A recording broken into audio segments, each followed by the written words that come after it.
మీరు కొత్తగా business start చేయాలనుకుంటున్నారా? మార్చ్ 16-17 హైటెక్స్ లో ఫ్రాన్సెస్ ఇండియా బిగ్గెస్ట్ నా తెలంగాణ కుటుంబ సభ్యులందరికీ नमस्कारालो। आज देश में जो अभी मैंने टीवी पे देखा 2024 के लोकसभा चुनाव का बिगुल बजने जा रहा। टीवी वाले बताते हैं कि अब से कुछ ही देर बाद दिल्ली में चुनाव की तारीखों का ऐलान हो जाएगा। लेकिन मेरे प्यारे भाइयों बहनों, तारीखों के औपचारिक ऐलान के पहले ही देश की जनता ने, देश ने नतीजों का ऐलान कर दिया है। देश ने घोषणा कर दी है, अब की बार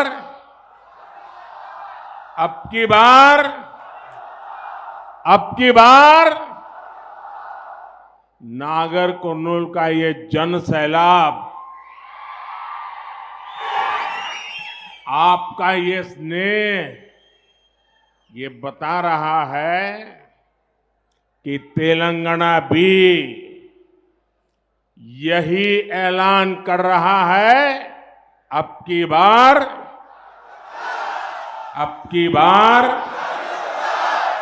और साथियों, कल इसकी एक प्रचंड झलक मैंने मलकाजगिरी में भी देखी है। वहां जिस तरह लोग सड़कों पर उतरकर भाजपा का समर्थन कर रहे थे, हम सब भाजपा वालों को आशीर्वाद दे रहे थे और अबाल वृद्ध सब, बच्चे हो, बूढ़े हो, महिलाएं हो, मैं सच बताता हूं, कल शाम का वो नजारा अद्भुत था। और साथियों, अभी जो तेलंगाना के विधानसभा चुनाव हुए, और उस समय भी मैं यहां आया था और उस समय मैंने देखा था कि जनता के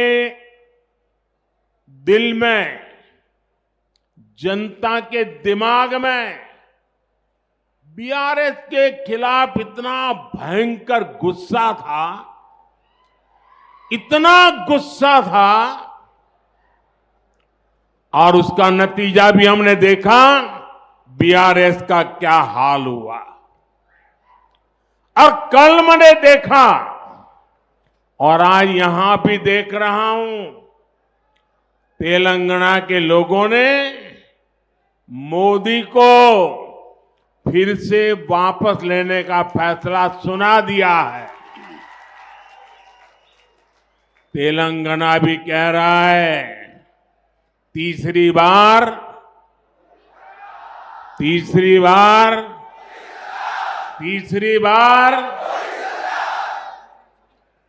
నా తెలంగాణ కుటుంబ సభ్యులందరికీ నమస్కారాలు అన్న తెలుగు సంబోధనతో మాననీయ ప్రధానమంత్రి ప్రారంభించారు. నేడు దేశంలో 2024 లోకసభ ఎన్నికల యొక్క రణశంఖం మోగబోతోందని టీవీ ఛానళ్లు ఇప్పుడే చెప్పాయి. ఇప్పుడు మరి కొంచెం సేపటి తరువాత ఎన్నికల తేదీలను కూడా ప్రకటించబోతున్నారని తెలియవచ్చింది. అయితే తేదీలను లాంఛనంగా ప్రకటించడానికి ముందే దేశ ప్రజలు ఫలితాలను ప్రకటించేశారు. ఆ ఫలితాలు ఏమిటంటే, అబ్కి బార్ 400 పార్, ఈసారి 400 దాటబోతున్నామన్నటువంటి ప్రకటనను ప్రజలిచ్చేశారు. నాగర్ కర్నూల్లో ఇక్కడ వచ్చినటువంటి ఈ జన సునామీని చూసి మీ స్నేహము నాకు తెలియజేస్తోంది. తెలంగాణ కూడా ఇదే ప్రకటన చేయబోతోంది. అబ్ కీ బార్ 400 పార్. నా మిత్రులారా, దీనికి సంబంధించిన ఒక అద్భుత దృశ్యాన్ని నిన్న సాయంత్రం నేను మల్కాజ్గిరిలో చూశాను. అక్కడ ప్రజలు రోడ్ల మీదకు వచ్చారు, రహదారుల మీదకు వచ్చారు, కూడళ్ల మీదకు వచ్చారు. బీజేపీని ఆశీర్వదించేందుకు అద్భుతమైనటువంటి దృశ్యాన్ని చూపించారు. బాలలు, వృద్ధులు, పిల్లలు, తల్లులు అందరూ రోడ్ల మీదకు వచ్చారు. వాళ్ళందరూ కూడాను ఈ భారతీయ జనతా పార్టీ పట్ల తమ మద్దతును ప్రకటించారు. ఇది నేను కళ్ళారా చూశాను. ఇక ఇటీవలే తెలంగాణ విధానసభ ఎన్నికలు జరిగినాయి. అందులో ఈ ప్రజల యొక్క గుండెల్లో, హృదయాల్లో, మనస్సుల్లో టీఆర్ఎస్ పట్ల, బీఆర్ఎస్ పట్ల ఉన్నటువంటి కోపాన్ని నేను చూడగలిగాను. నేను కూడా చూశాను. నిన్న కూడాను అదే చూడగలిగాను. నేను ఇక్కడ కూడా అదే చూస్తున్నాను. తెలంగాణలో ఉన్నటువంటి ప్రజలు నిర్ణయించుకున్నారు, మోదీని మరొక్కసారి విజయం దిశగా తీసుకుని వెళ్ళాలని చెప్పి నిర్ణయం తీసుకున్నారు. తెలంగాణ కూడా చెబుతోంది తీసరీ బార్ మోదీ సర్కార్ అని చెబుతోంది. సుమన్ టీవీలో మీ పర్సనల్ అండ్ బిజినెస్ ప్రమోషన్స్ కోసం కింది నెంబర్కి కాంటాక్ట్ చేయండి.